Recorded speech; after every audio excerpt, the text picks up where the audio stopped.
I'd like to introduce Rob Thompson. I've known Rob for a number of years.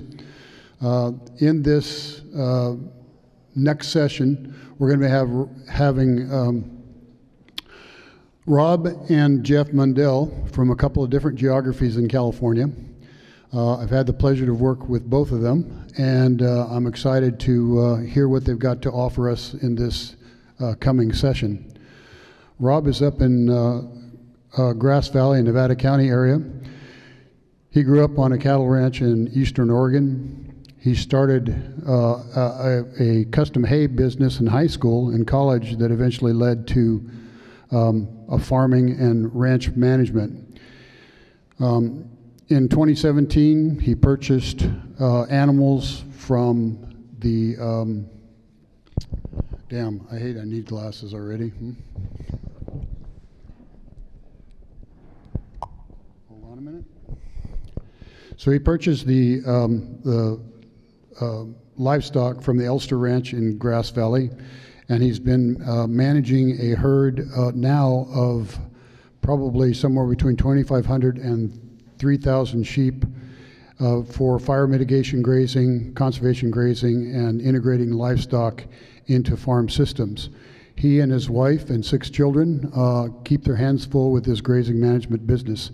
So with that, I'd like to introduce Rob. Come on up, Rob. It's all yours.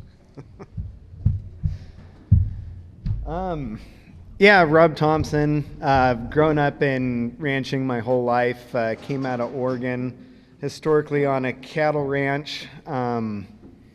We kind of fell into the sheep and goat grazing on accident. We moved to California.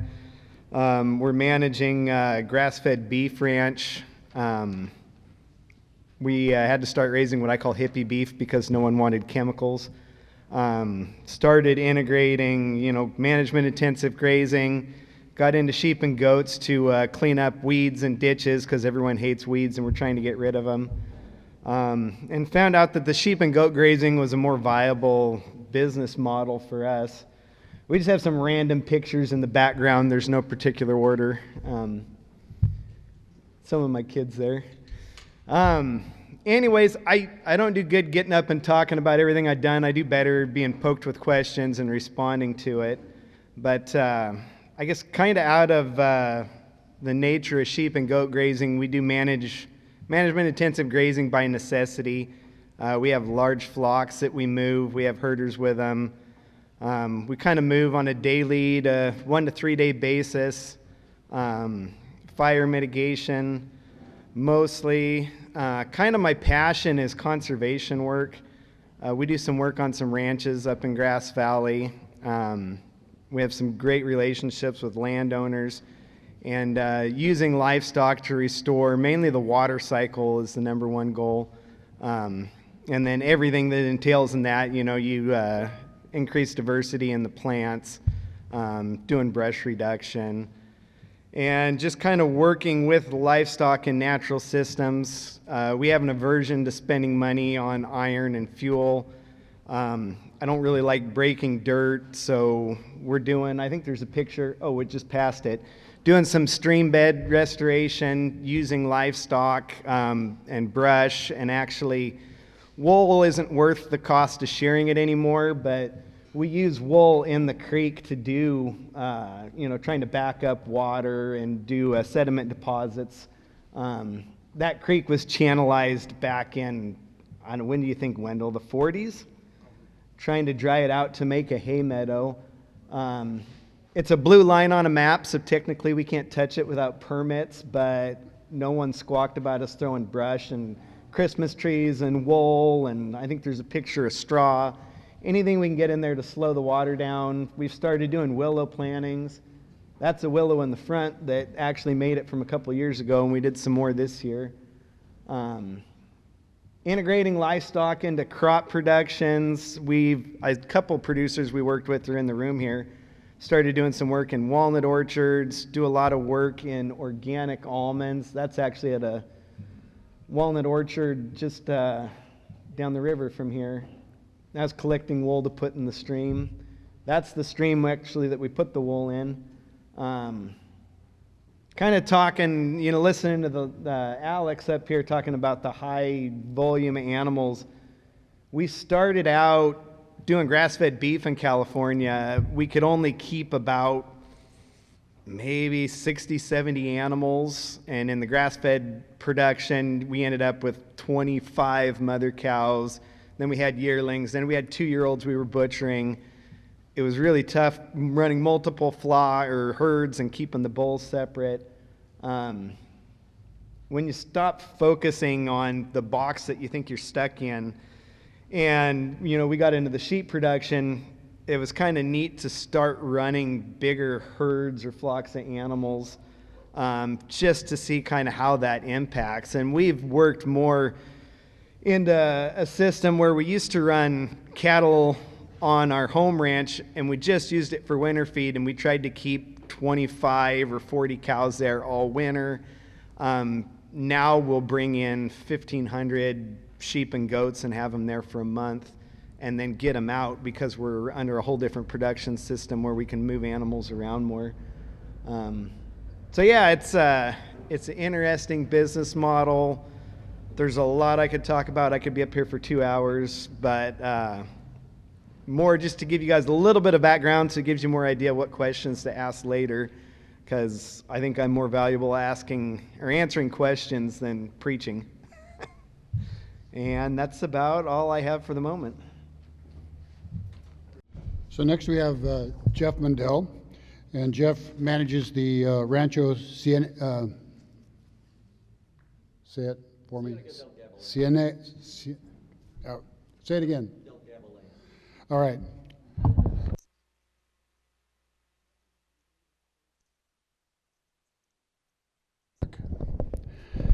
Jeff entered the regenerative space about a decade ago. The journey's been long and winding, and today he will share his story and visions of the future for regenerative ranching in California. And the way this is going to go is Rob has given an overview. Jeff will give an overview, and then we'll open it up for questions. And I've got a whole list of them if you all don't. So, Jeff, come on up.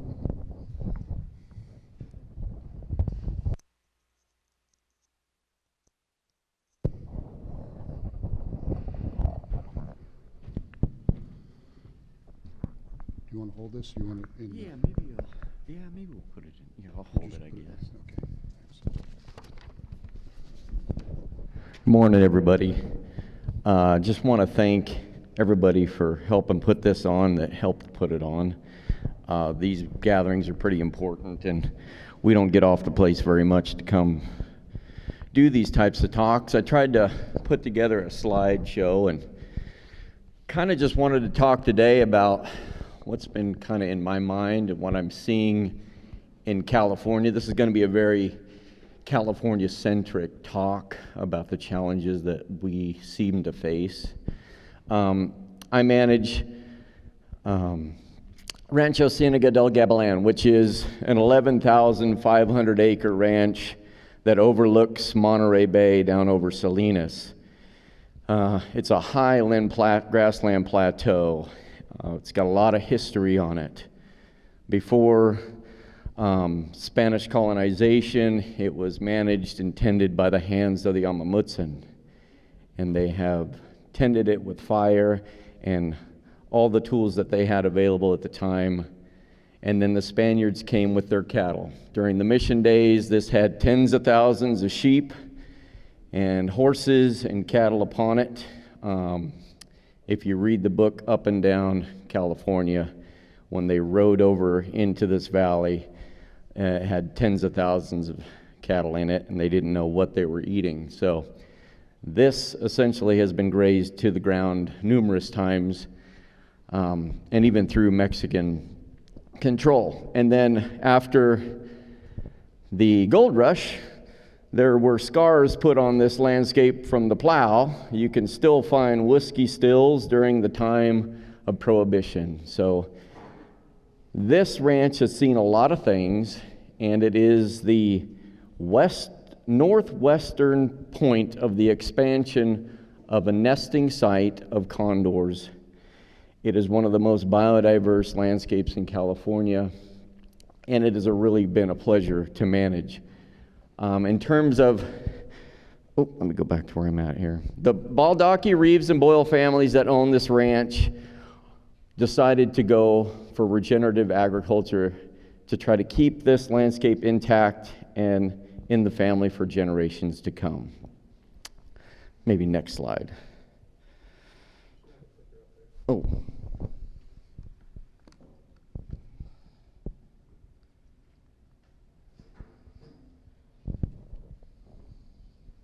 There it is. A little bit about me. I was not ranch raised.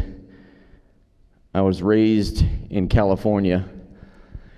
And my father was a glove salesman and my mother was a public school teacher. I was raised in town, and I was grounded to my bedroom one day, and I didn't want to be in town, and I wanted to go live in a cave.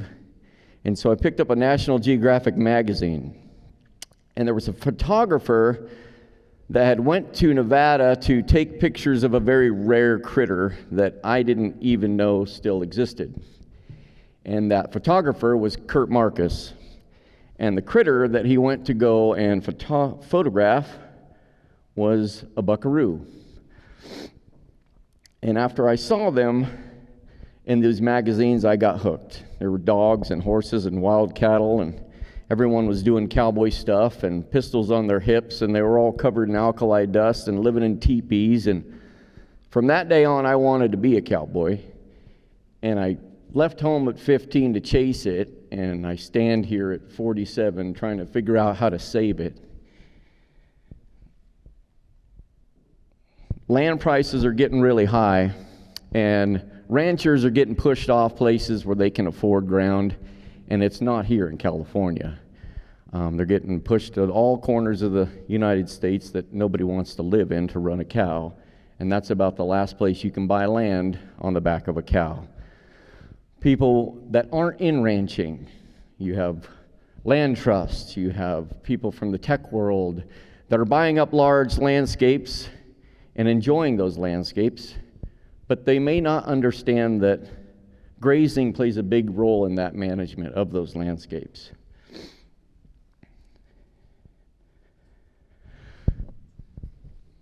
For tens of thousands of years, these grasslands have co-evolved with massive herds of grazing animals and were moved around by the predators that fed upon them. That relationship is inseparable.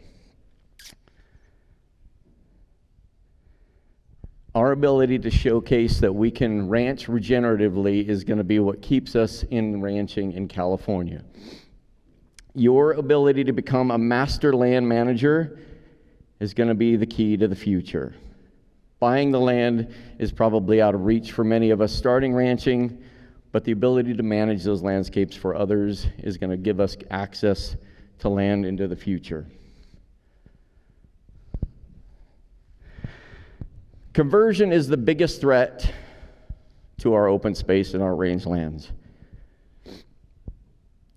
From 2001 to 2017, a quantity of natural areas equal to the size of a football field disappeared to development every 30 seconds in the United States. More than 1.5 million acres per year. We have to start to work together to save these open spaces. It's been a journey of finding my druid. What we've found are there are people in our world that know landscapes. Wendell is a druid. Mel, who used to work for Point Blue, is the ecologist that got onto the ranch and helped us understand ecological health. For those of you that don't know what a druid is, back in the days of my old people in Scotland, it was a knower of oaks. And those were people in the community that taught you how to integrate into natural systems, how to have a relationship with those natural systems. Today's scientists and ecologists and conservationists and biologists are our modern day druids. We have to seek help for them, to them, or from them to start to understand how we can relate in our landscapes and help our landscapes thrive. So now we have moved from ranching to building a team of people that surround us that can help give us feedback to push these landscapes into the future. Does that work? Sorry, I'm not good with the clicker and the other clicker.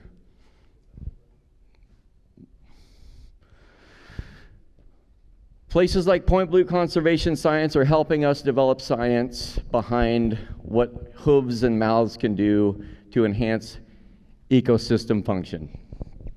We rely heavily on them. We appreciate them being out there. This is your red-legged frog. Ranchers are considered a keystone species in California. A keystone species is a species which other species in an ecosystem largely depend, such that if they were removed, the ecosystem would change drastically. Historically, ranchers have fought tooth and nail to hold on to these large, intact landscapes, and they did it through dollars that they made from selling livestock. But the future will look different.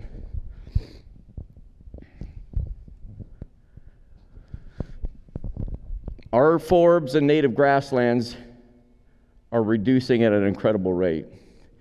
2% of the state's grasslands are vegetated by native perennial grasses now.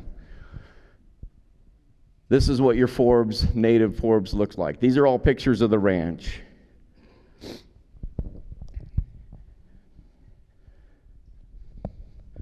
This is the cancer of non-native invasive annual grass. What you see here is fast-growing annual grass that chokes out our native forbs and our perennial grasses. Rewilding is not a very good option. To be able to control the hooves and mouths on these elk that are on our ranch, I don't think I'm cowboy enough to do it.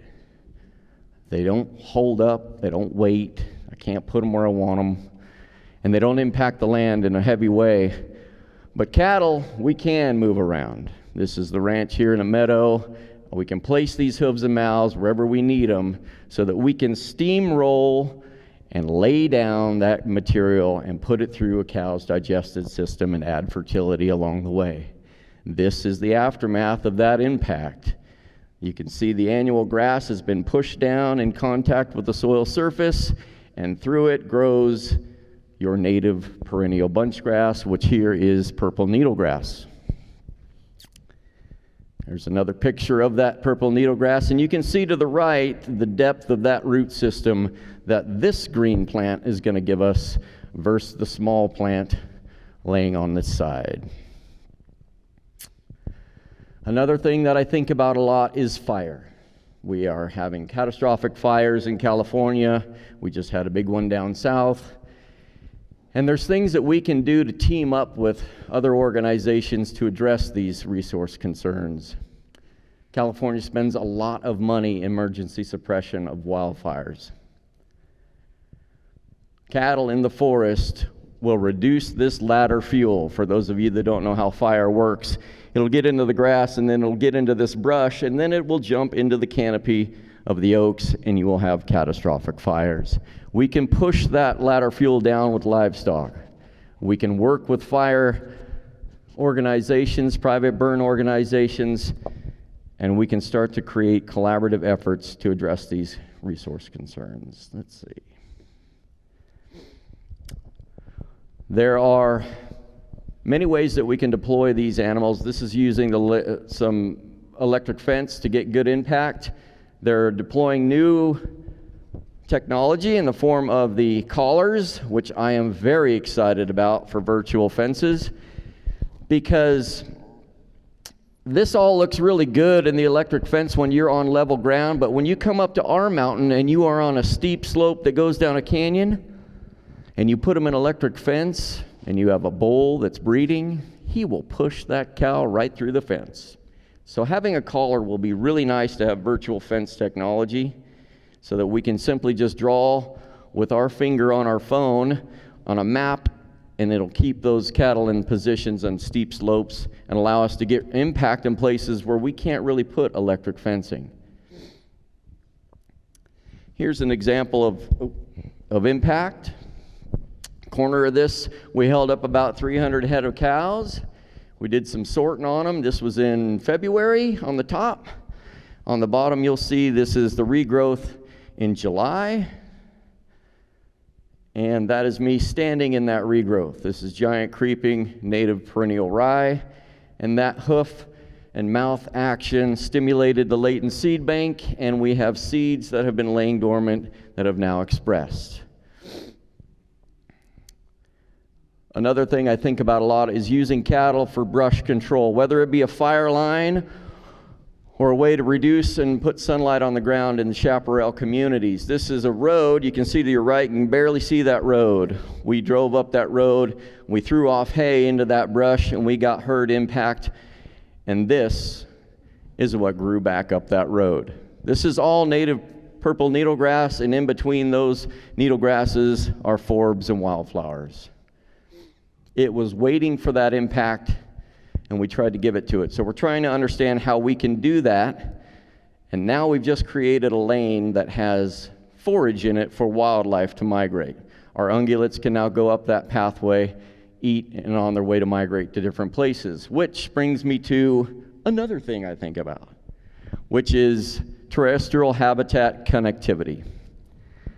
These are things that we often think about, or I often think about, is how can we connect these landscapes? Wildlife don't know what a fence is.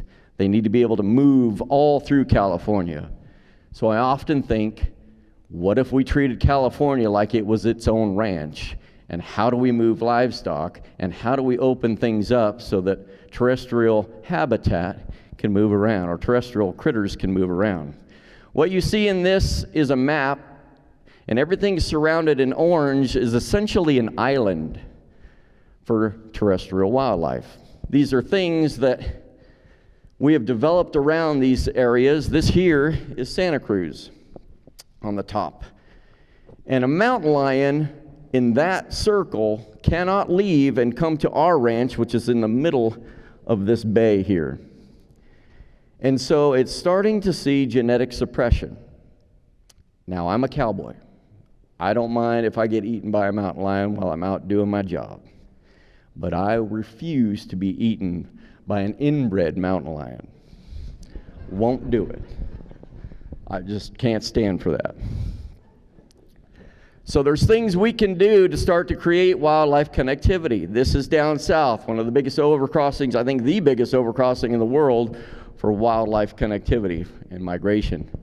But this, as you can see, is going to need to be maintained by domestic grazers. The reason being is we have to keep this an open grassland so that your ungulates will utilize this pathway. If you leave it sit and you don't create impact prescriptively, that will brush over, it will become an ambush point for predators, and your ungulates won't want to go through there. So things that we think about, how can we start to work with wildlife organizations, conservation organizations, fire organizations, and start to deploy what we have as ranchers to add value to the state of California, to start to defragment some of these places and create ways to get through and add more value in terms of our wildlife and our fire fuel reduction. So these are just some things that I think about when I'm out doing electric fence, and just kind of thinking about things that you guys can think about when you go home, and what would work, where do the herds need to go, how do we need them to get there, and how can we add value as grazers to our communities? Just things that I often think about while I'm out fencing. So, thank you. Now we've got opportunity for the audience to ask questions and see if we can get some feedback from you all about what you just heard. I'd like to start out by asking each of you, what was the trigger point that caused you to think about getting into this regenerative world of grazing?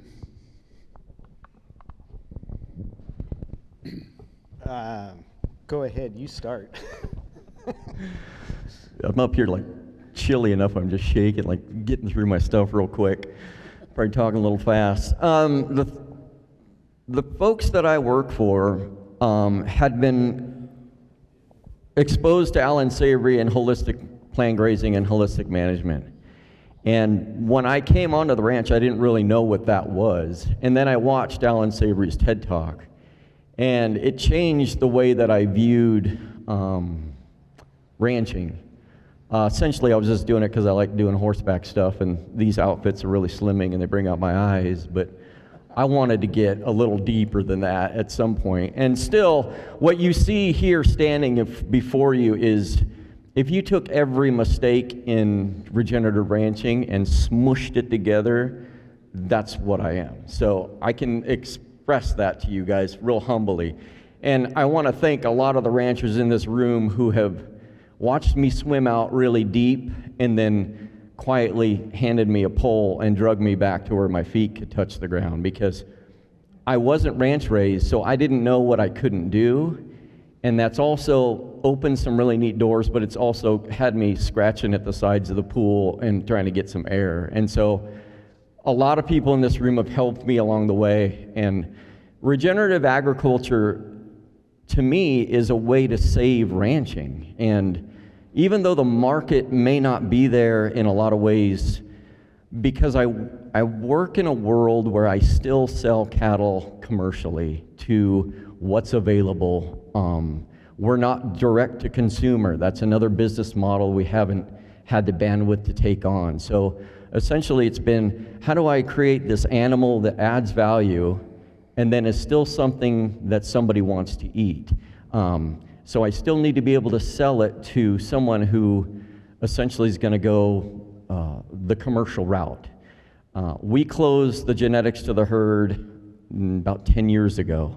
We raise all of our own bulls, and all of our cows are home cows. That came with some interesting challenges, because I didn't know what that looked like to cull hard and do all the things that Alejandro was talking about today. And I don't like to cull because I need a calf and I need to make the numbers work. And so that's difficult to do when you're going, sure, she's kind of rough, but I'll cull her when our numbers get better, you know. And so there's real world things you have to consider when you make the switch to regenerative ag. And now we're starting to build relationships with local producers that can buy our cattle and finish them and put their label on them, and it's working in a really symbiotic way. I think it's how it's supposed to be. I don't have to be all the things. I can be a cow ranch. Our cows do good on the mountain, but raising fat calves, that's for someone in the lower country. And so partnering with someone who's in regenerative ag in lower areas that can finish those cattle on a pivot or do something to make fat calves, I can partner with that person. And I'm starting to see those people arrive more and more. So hopefully that answers your question. Thank you. Rob? Well, when my first introduction to, I guess, this whole deal, I was working for a purebred operation up in Baker City, Oregon, and the owner said he wanted to rotate calves through a pasture, and we almost mutinied on him. We told him it was way too much work and a waste of our time, but we did it, and it was really interesting to see on it was kind of hillside meadow ground, how much of a difference that made in how green the grass stayed throughout the summer and how much more feed we got. So that was kind of an eye-opener. And then as I moved to California, I was lucky enough to start working for a guy named George Nolte, who actually paid me to manage his ranch and then paid for my education to send me through some holistic management classes, and kind of helped me along to get that education. And then as we purchased the business from him and had to go out on our own, we had to start making a paycheck and paying our own bills, which was a tough learning curve. And luckily enough, we got enough knowledge from him and our relationships with Point Blue.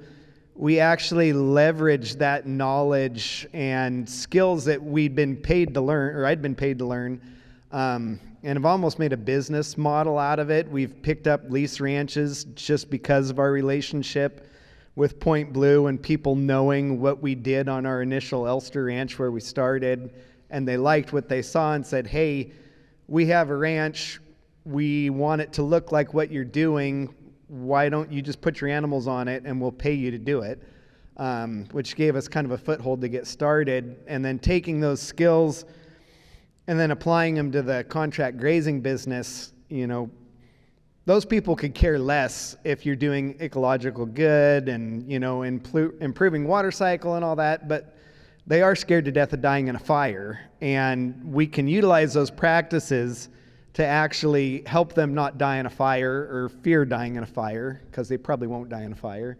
But it's amazing. We did a large grazing job for about 5 years for the city of Rockland.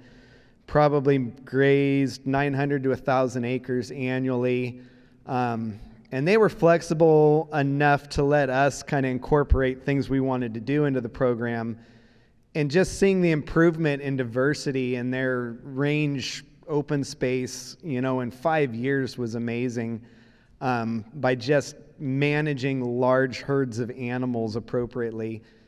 And they don't see that benefit. They could care less. I could tell them the great things we're doing. They don't know, but that's what keeps me going, is knowing what we're doing and seeing it and then using that. And maybe someday we can leverage that and get someone to pay us a little more money so we can stay in business. Excellent. Go ahead, keep it. Go ahead, we have a question here. Yeah, okay, good.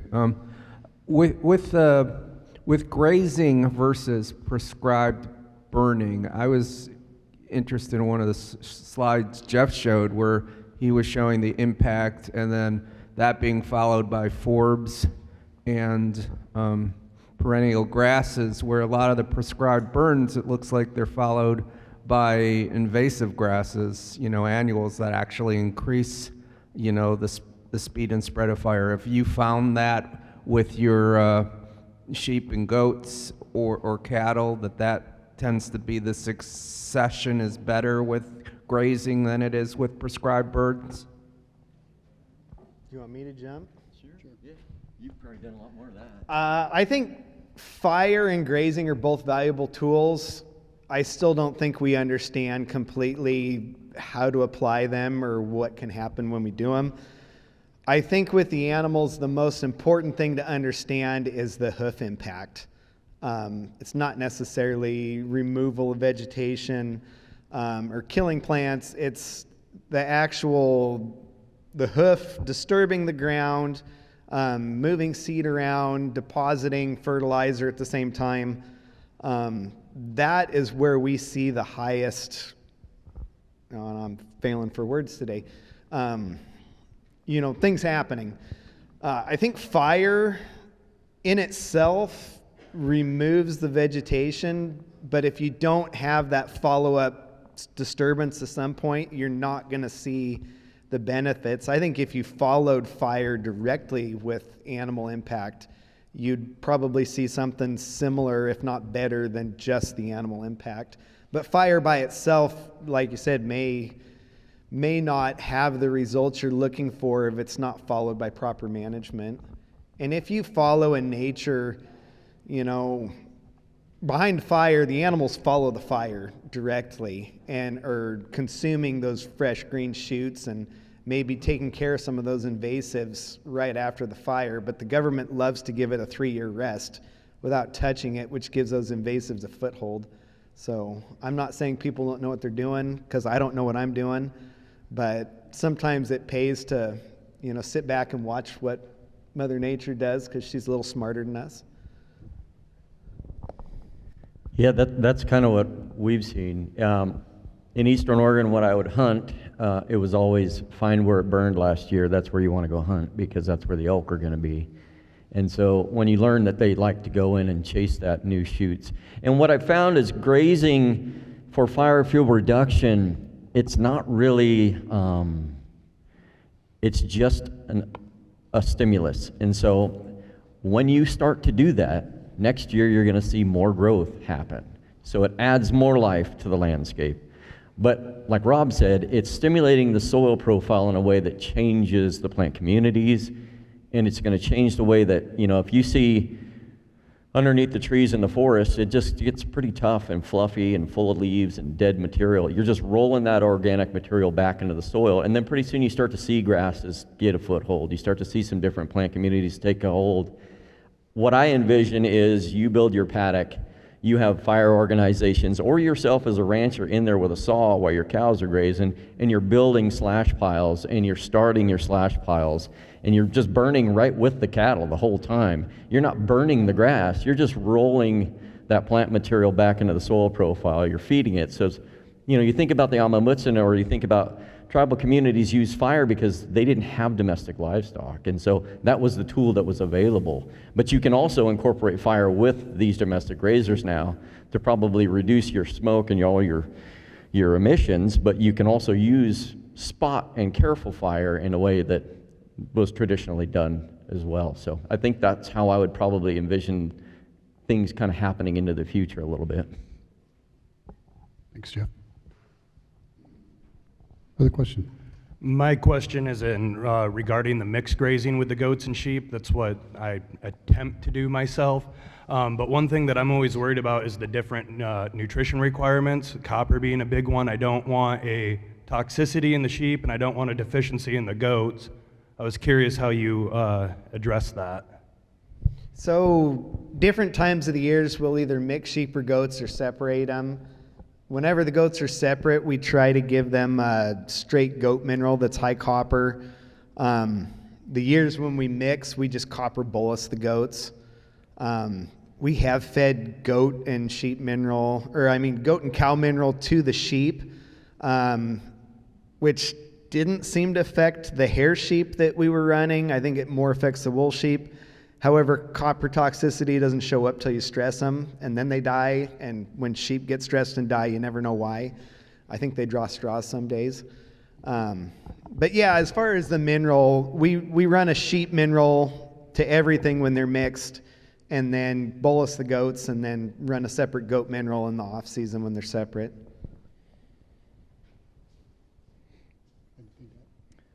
I don't have any of those. Joe? Yeah, thanks, you guys. There's an assumption among a lot of holistic managers that very long recoveries are important for biodiversity to emerge. And a lot of that has been learned in very brittle environments. California's not that brittle of an environment, and I'm wondering what you guys have observed about recovery relative to animal performance, the emergence of biodiversity, and profitability.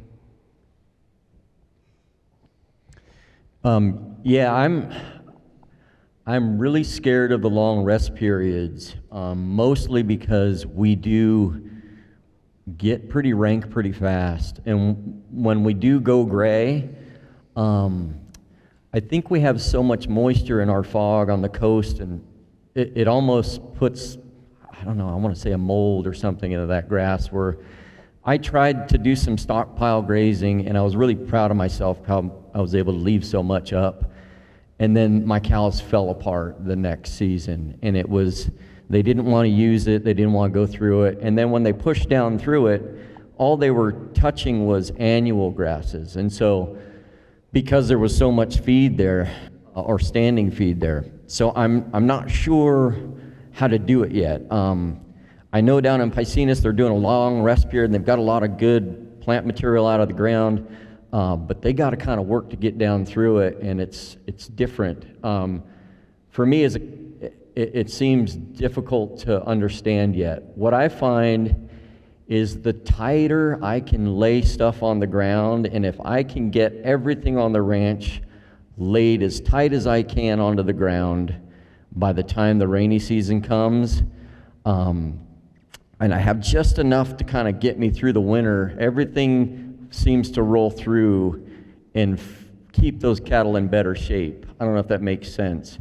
Even if I have to find fiber or bring fiber in the form of hay, it still seems like it's more effective than using the old stuff that they don't like. And I still have to run that experiment more. Like I said, this is the first year I really tried it, and so I need to play with it some more, but that's kind of where I'm at right now in terms of, and what I'm finding is our native grasses and forbs can get set back really quickly by anything left standing. And so for me, it seems like you have to steamroll that country as tight as you can before those natives and forbs and perennial grasses will really get a foothold. And I don't know if that's what all of you are finding, but I've kind of experimented a little bit, and it's been seems to be that way. Yeah, we were really good at making skinny cattle for a number of years back when we ran cows. Same with the sheep. Well, it's PETA in the room. We may or may not have killed a lot of animals trying to not supplement and find animals that could survive in the conditions. But yeah, in this environment around here, anytime you try to stockpile feed, it seems like you just make thatch.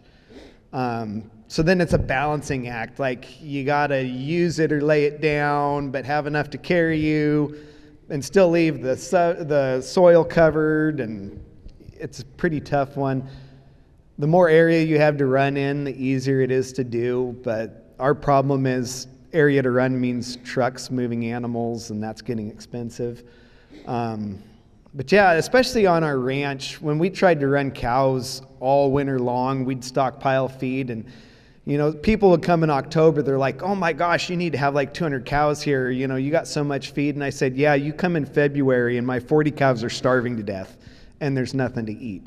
So the rain wreaks havoc on stockpile feed around here. So yeah, we found too, feeding a lot of hay, rather than trying to utilize stockpiled feed through the winter, we utilize it in the fall. We supplement with hay just because of our production cycle on the sheep. We need a little extra nutrition. And then we move the sheep out and put them on lower ground that has green feed in the wintertime, so we're not having to put the inputs in when it's rainy and muddy. And that seems to work a lot better for us. And that solves a lot of that thatch issue, through the rainy season. And it seems like we're seeing a lot better improvement in diversity, trying to churn that brown feed up in the dry months rather than do it in the wet months. Yeah, and when you come into regenerative ag, a lot of people who come here come from other places. And so when I learned early on, it was recommended to calve into the grass. And so I was all on board, and I switched to spring calving. And, we have a thing here that's called an acorn calf. And so and they used to think it was the acorns that were making these runty little weak-tended calves. And what that is a manganese issue. And so if you're running a spring calving cow and you run out of green and it goes dormant, you've got a calf in October that's growing inside of that cow. And 180 days before that calf's born, that's when all that bone and ligament and everything's happening. And if you don't have any manganese uptake really well into that rangeland, you're going to have these little runty bulldog acorn calves. A fall calf won't do that because that calf hits the ground in September and things get tough from there on out. And so you have that calf developed well, and so we're constantly trying to push back our calving and we've got a fall herd and still a spring herd, but we're trying to fall back to where we don't do that. And then we know that we're going to have that issue. So when we hit October, September, we might start adding a little bit of grain or something that's going to help that manganese uptake. We have high iron in our ponds. High iron inhibits the uptake of manganese in the small intestine. So these are things that we're always kind of trying to tweak the carburetor on and then still maintain this calf that manages well on these rangelands that essentially shut off nutritionally on our place after July. There's not much there at all. So there's no green on these mountains. They're not designed where I'm at because we're a headwaters ranch. They're not designed to be green. They're designed to turn yellow and desolate, and the water dries up. All of our salamanders go and leave the ponds. Everything's supposed to dry up. It's ephemeral. And so if you can understand that with your cow herd, you're going to have to help them through those tough spots, is what we've kind of found. Rosie? Thank you. First and foremost, thank you for this opportunity today talking about grazing in rangeland to each of you. those that organize this. I think that grazing is probably the #1 practice in regenerative ag that our whole country needs. So I'm really What was pleased. that? What was that? I said I'm really proud of this workshop because I think grazing is like the #1 tool that we need for our country. And I'm also an early follower of Alan Savory and Stan Parsons. So I just wanted to thank the opportunity to talk about ranching and grazing. But I wanted to go back once and say that for the question about sheep and making sure they're mineralized, we've had the biggest disaster ever when we brought sheep from the dry land into an orchard grazing situation. The sheep were not mineralized, and when they got to our place, they were so starved that they girded the trees and just destroyed the orchard. So I thought that was a really important lesson for me to share today because it was a total disaster. And then I wanted to highlight Jeffrey. He's been an announcer at our Vaquero ranch roping, and he does an outstanding job of talking about our California Vaquero style roping. And then the last thing about sheep and grazing that I just wanted to add to this, and maybe it's being covered later, but if it wasn't for guardian dogs, and Alejandro talked also about donkeys, we have donkeys, mules, and horses. But if it wasn't for our guardian dogs, we wouldn't be able to graze our sheep or our goats or our cattle in mountain ranges that have mountain lions. So they do a good job, and you just can't depend on one. You have to have a team, especially if you're fighting a mountain lion. Thank you. Yeah, that's great, Rosie. And that's something I wanted to talk about too, is a lot of people, financially want to stack enterprises. At the Gabilan, what we're trying to do is, instead of stack enterprises with our multi-species grazing, we're trying to integrate our wildlife as our stacked enterprises. So it's cattle, and then what follows them would be, instead of chickens, it'll be your yellow-billed magpies or other native wildlife that are going to flip patties and utilize patties. And then with that come the tule elk. We have a resident herd of tule elk.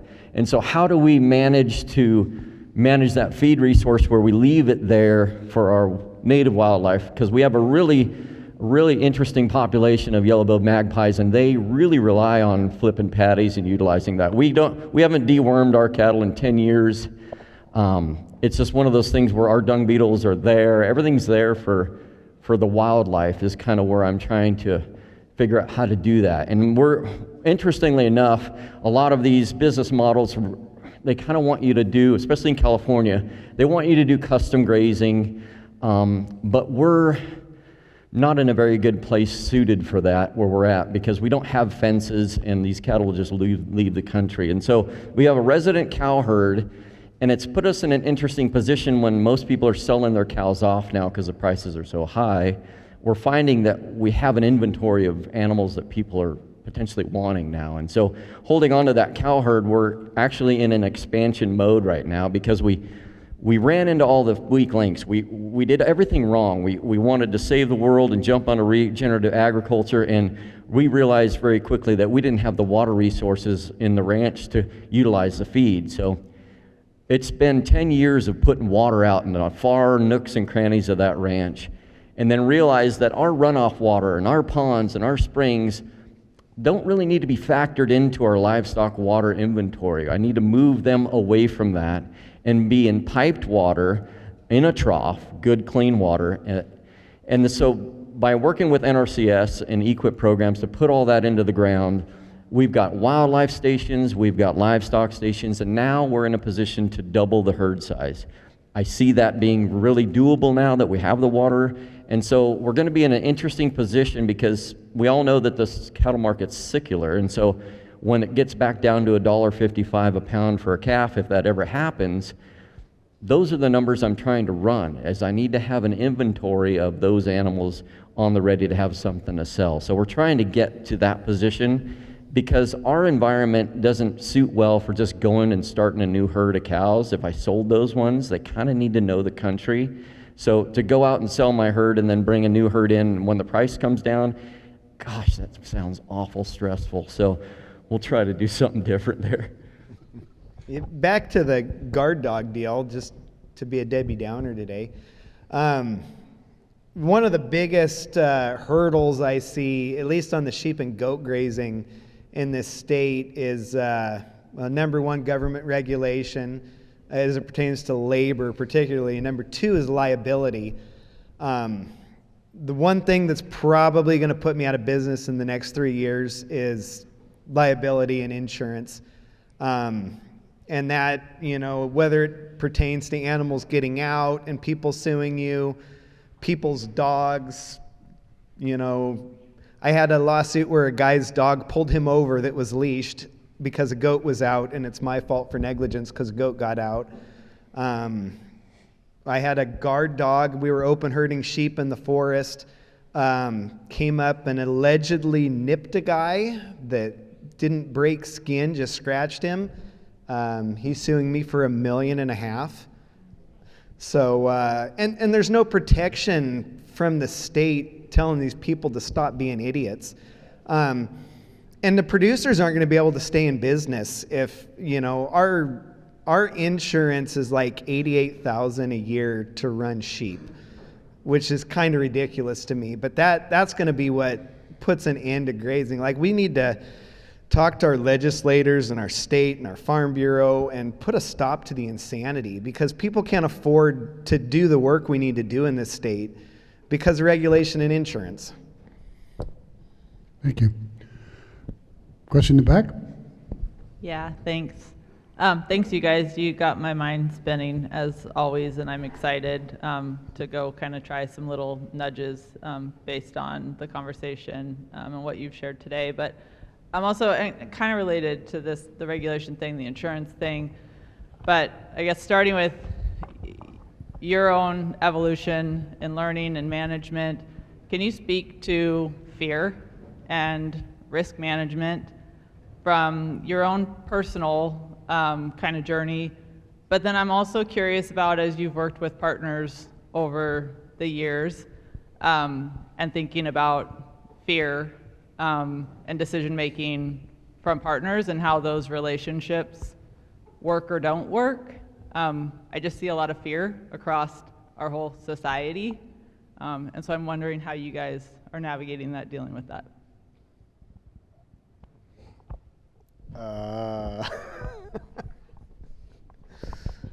It's for us, we started working with Piscinus Ranch, and we send our young cattle down the mountain. Fear. We have to cross other people's property 15 miles from our headquarters to Piscinus headquarters, and we're taking young cattle down a really tough trail because we didn't want to pay for trucking. A lot of trucks won't come up our mountain. There's only truck and trailers that can make it, so conventional trucks, those guys can't make it all the way up the mountain to get our cattle. So we tried to set up a situation where we could drive these cattle off a PG&E road. We have to go between two wineries next to a mine, I think it's Dolomite Mine, and then we have to go through a couple private properties, and we have to weave through the entire herd through the vineyards and then get to Piscinus. I think I'm more afraid of that, because what happens is if something was to go wrong, I don't even know enough about what they can sue me about. So it's going to be fine, everything's going to be fine. And then listening to Rob, all of a sudden here's all these. And that's one of the reasons I'm trying to figure out how to do ecosystem services and brush clearing and that type of maintenance with cattle, just because I don't need the dogs. The cows are, they're going to chase somebody else's dog, and I'll still get sued there probably anyways, because if somebody's Labrador goes out in the cows, that's all she wrote. But just thinking about my guardian dogs, I didn't even want guardian dogs on the place I'm on where I'm at, just because I'm afraid it's going to go kill the owner's dogs. And so there's situations where you have to realize that they're designed differently than someone's pet. And what I find is most people that live in town don't know there's a working animal. Like they're like, why doesn't that dog eat at your table at night? You're like, well, he lives with the sheep. It's like, what are you talking about? I was like, well, that's what they're for. I was like, I don't. So a lot of times I have a hard time understanding that that's what their purpose is. And so changing our culture is going to be the trick, I think, because we keep tap dancing around people that don't understand ecological function or don't understand how like Rob said, how California needs to be managed. And so our hands are tied, and it's just getting worse. And then those same people that wanted to save this piece of land and kicked all the cows off of it will write a 4-page letter going, why don't I see any butterflies anymore? And I was like, well, you kicked all the cows off. So having this conversation where they understand that their decisions have consequences, and so we all have to figure out how to kind of put up with certain things in order to get more life and more vibrant communities, you know. Yeah, looks like our time is abated here. Hopefully everybody here is going to be on the field trip this afternoon. You'll have some other opportunities to talk to both Rob and Jeff. And unfortunately, we have to end it here. So a round of applause.